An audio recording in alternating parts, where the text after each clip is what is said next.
What kind of man runs towards enemy gunfire, alone, knowing he may not come back? What kind of man does that not once, but twice?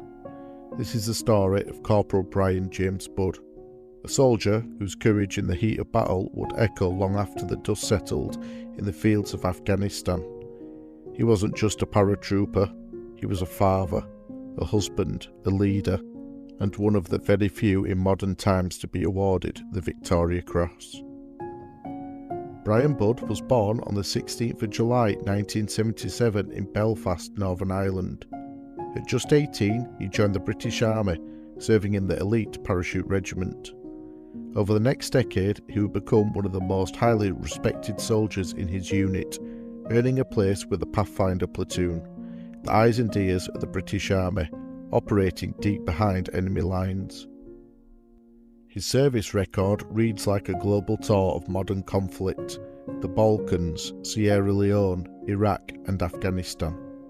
He was a qualified combat survival instructor, a free-fall parachutist and an expert rock climber. In 2002, he passed the section commander's battle course with distinction and was on track to become a platoon sergeant. By 2004, he was training young recruits at the Army Foundation College in Harrogate. But in June 2006, Bryan Budd returned to frontline service, joining A Company 3rd Battalion, the Parachute Regiment 3 Para, and was deployed to the volatile Helmand Province in Afghanistan. His unit was based in Sangin, a Taliban stronghold under almost constant attack. On the 27th of July 2006, Budd was on a routine patrol in Sangin when his section came under heavy fire from Taliban fighters on a rooftop. 2 of his men were hit. One of them collapsed in open ground, completely exposed to gunfire. Without hesitation, Budd launched an attack on the enemy position, charging under fire. He forced the Taliban to retreat across an open field. His bold action not only drove the enemy back, but allowed his wounded comrade to be rescued and receive life-saving treatment. It was an act of pure leadership and gallantry, but even greater courage was yet to come. Less than a month later, on the 20th of August, Budd and his men were securing a small isolated coalition outpost while engineers demolished a compound 500 metres away. The area was surrounded by towering cornfields, perfect cover for an ambush. Budd spotted 4 Taliban fighters approaching just 50 metres away. Using hand signals, he led his section in a flanking move to cut them off. But before they could complete the manoeuvre, the Taliban opened fire. More enemy fighters appeared from behind a wall and unleashed a barrage. 2 British soldiers were hit, one in the shoulder, the other in the face. The section was pinned down, lying low in the corn. Without support and under intense fire, Budd stood up and charged directly at the enemy.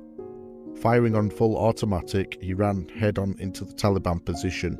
His action stunned the enemy and bought his men the critical seconds they needed to withdraw and treat the wounded. But Bryan Budd did not return. An hour later, with their support pushing back the Taliban, a rescue team found Budd's body beside 3 dead enemy fighters. He'd been shot and killed in action. He was just 29 years old. Budd's commanding officer described him as an outstanding leader who always led from the front. On the 14th of December 2006, it was confirmed Corporal Bryan Budd would be awarded the Victoria Cross. It was the first posthumous VC awarded since the Falklands War in 1982. His widow, Lorena, collected the medal from Buckingham Palace on the 7th of March 2007. At the time, she was herself serving in the British Army. Their daughter, Isabel, had been born in 2004. Their second daughter, Imogen, was born just weeks after Bryan's death. In 2008, the Corporal Budd VC Gymnasium was opened at Colchester Garrison, a permanent tribute to a man whose strength wasn't just physical, but deeply moral and unshakably brave. The official citation sums it up best. Bryan Budd acted in full knowledge that his comrades had been hit or forced to ground. His decision to single-handedly assault a superior enemy force, despite being wounded, was a premeditated act of supreme valour and inspirational leadership. Bryan Budd was more than a soldier. He was a warrior in the truest sense of the word, brave, selfless, and committed to the men beside him. He ran towards danger, not for glory, but because that's what his men needed. Although he was cremated, his ashes were interred at Colchester Cemetery and Crematorium. His headstone reads, "In loving memory of Bryan James Budd VC, suddenly taken from us on the 20th of August 2006, aged 29. A beloved husband, dad, brother, son and uncle, forever missed." He may be gone, but his courage remains. His story is not one of tragedy, but duty, honour and the ultimate sacrifice.